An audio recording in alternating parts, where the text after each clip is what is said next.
I call this the textbook versus the professor. As you can see how I'm dressed, I am the professor. See, library behind me?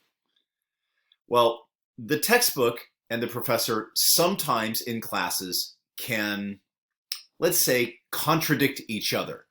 Or there may be moments when you look at the textbook and the textbook is saying this, XYZ, and the professor, moi, is saying ABC.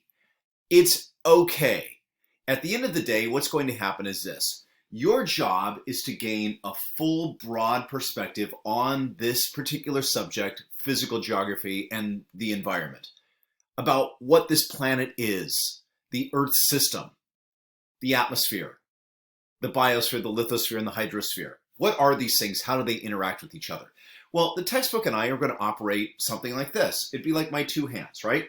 Where if my right hand is me and the left hand, my left hand, is the textbook, there are going to be places where these things overlap, and there's going to be other places where they don't overlap.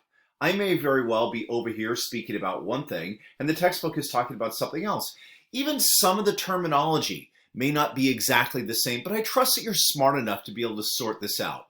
The textbook I'm using, and honestly, you can use any textbook. The textbook in this class is a reference for you to be able to look up material and gain a broader knowledge. I'm attaching videos that help this so that you don't just have my lecture videos, but there's other videos that I've attached that are designed to help you have a broader understanding.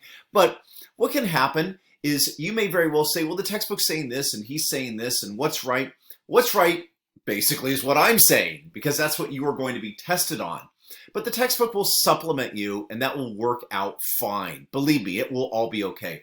Plus, this textbook that I've attached as a link is free. I've read it. It's pretty good. And because it's free, it's awesome. Now, you can use any other physical geography textbook as long as it's relatively recent. Recent meaning, it has a publication date sometime by the mid 2015-ish, something like that. If it's in that zone, I think you're going to be okay with the textbook. So, don't worry about it if the textbook and I contradict each other. You don't need to email me about that. It's all fine. Watch the videos. Make sure you understand what the terminology is, and you'll be okay. All right, let's go. Textbook versus the professor.